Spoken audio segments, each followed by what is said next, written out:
lalpa hlau na ne na tlem ta nei chu tam tak neya boina to ai chuan a thazok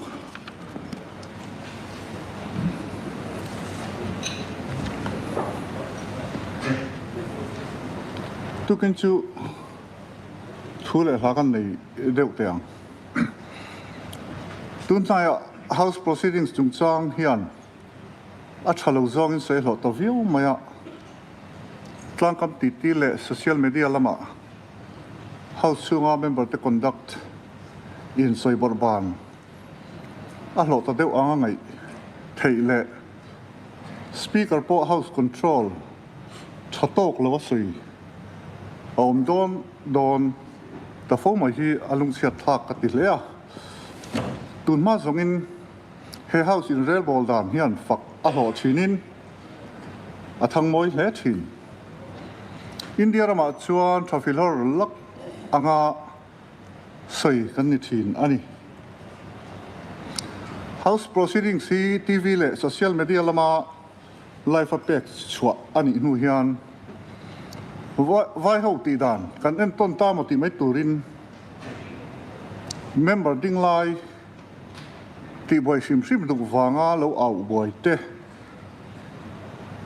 khun pek na sataka pela thu soi lui te speaker address lo direct member dang hanin address mai tele thil dang moi lo tak tak hi thleng ta fo maya heng te hian legislator te ta na zom tur handbook for members ina member te omlan tur asoi section som pangana a atalan te kha akal chat ani ti kan siat non le a thalai ka sia a sian non le theu turin ka ngen chewani member te hian right chu kan nei te mu maya ma se kan siat tur poimo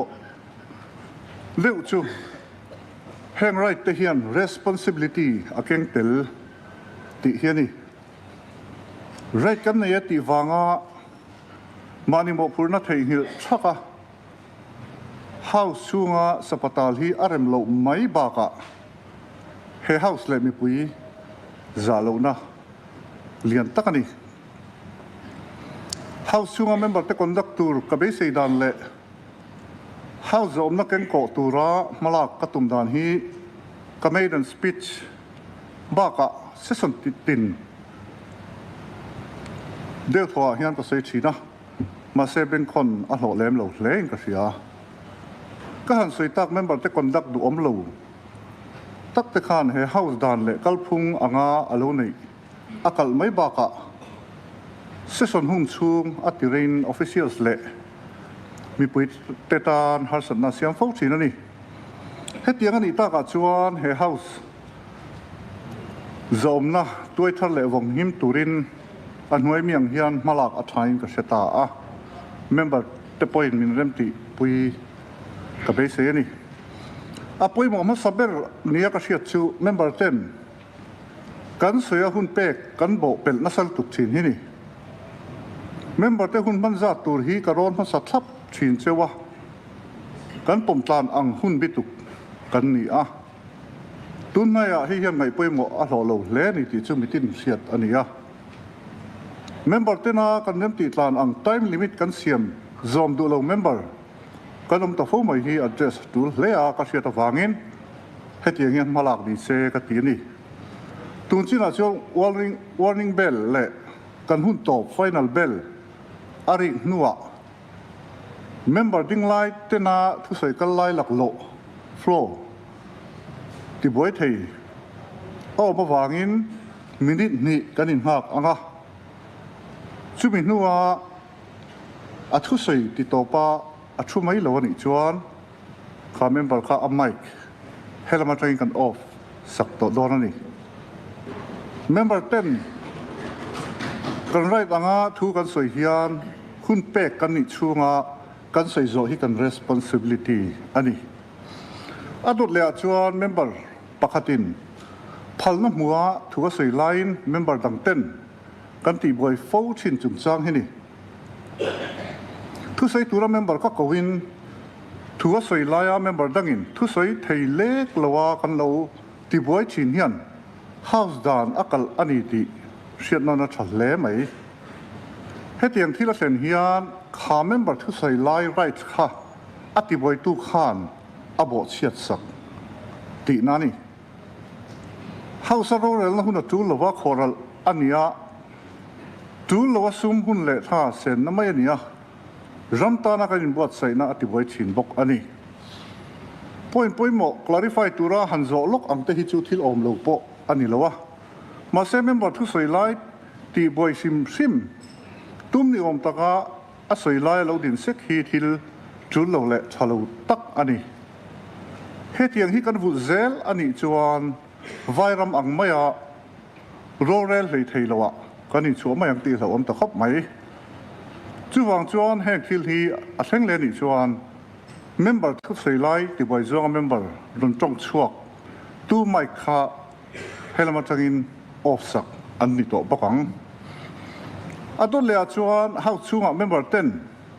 social media a mi pui kan play talutuk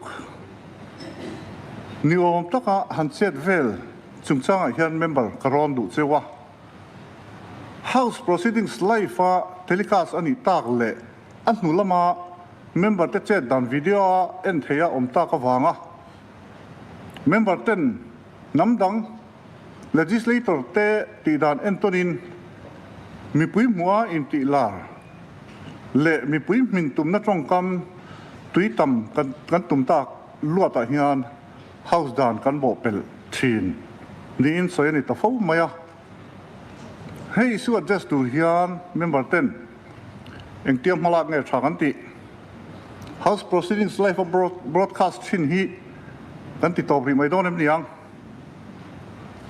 house proceedings record ta na video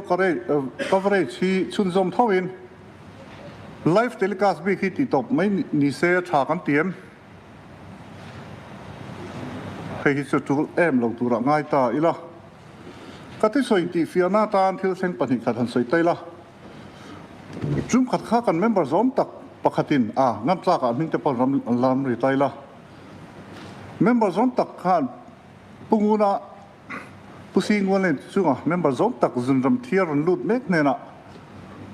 pungun kha yom lo hlanin simlama mi chumi khami kha kan ti fel mai nia o tia ani la chuan chut na rem pain a tha lom ati ve mai boka fiam thuala in khatiang tur ni lo ve cher ron address ramula nangmanin kara in biak fel mai chu dik lo nge yang devin ngen na ka siam kha ni a tin hei hi chun zoma lani fo maya tun mai dewa po member pakhatin in sarkar in ti lowa tiang chi te chi tiang chuan in ti wang lom ti te mani in fak su thok mol mol ro han tiang chi te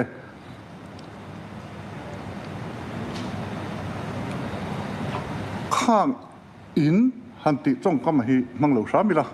an tin that person in address shamila ti kha anin ngen non le ni se tin zo na le chan na hun abik takin zo bel na hun a hian a zo na zo tamai lo rei tak han soi kwal han pe hel kwala hun rei tak khoral te hi thil kal phung ni na lang lawa tin minister chan pual thawalom tia zo na original question nan in person lutuk department dang dai le du lai in zo te hi pum pel sam a thakop mai tin ke mani ir om chuak ni lo pol ma changa thuziak ken lu hi speaker mo chairman mo rem ti na lo chuan chia chua arem lowa phala ni lowa kan tu sei tu ti fia tu tan kan do ni point chairman ti na lak ma sak tur ni ti po kon soi chin zom a ho te chiam lo hle ni member ten zalen taka kan right kan enjoy thei nan ka thei top ka chua ve chin in ka in ria a chang phei chuan mi pui lama changa dem te po lo lek khopa zelen na kanin pek chang te po om ve nia chuti chung chuan thuang tak le kan ramin ma so na tura thuang taka se so na kal thei na ani be sein member te sia thiamin ngai na laya ka se thiam thei viu chu in gen se bok ani house decorum von himna tan le รู้เร็วตู้เต้นกันรำตาลโลกโซการู้กันเร็วถีนาตานเฮดยังทูฮันสวยอ่างไงตาฮีกตันชวนอันนวมเอ็มโลอันนี้ดิมินเชียดสักกริงอติแล้วมันก็สวยตาอังคารกันเฮาสินเรลบอลนะฟักหลอดชินฮีกันช่อมนุนสามเอาไปหมดเอ็มอันนี้กันหุ่นเฮาจอมนะวันหิมะมุนนุ่มขโมยตักกันหนุเชียฮีกันสบายหมดผลนะอันนี้วันนี้เฮาจอมตะกับพวกเฮียนผู้สปีกเกอร์โคเปรสละมาใครเล่ตกตามิริสอบปนิตามินเชทียร์โอเล่ตุกหันชุนสมังข้ามีหลักล้อข้ากันใส่เฟียแล้วก็งาข้ามีใส่หลักล้อเข้าเทนี่มินิสอบข้าหุ่นข้ากันทันข้านิตามินิสอบกันตีหลักล้อที่ว่ามินิสอบปนิเข่งโอเสียเทียมในกันตีข้าเนี่ยจอกมามันนะไล่เตะข้าโอ้เล่ผู้สปีกเกอร์กันล้อไหมเนี่ย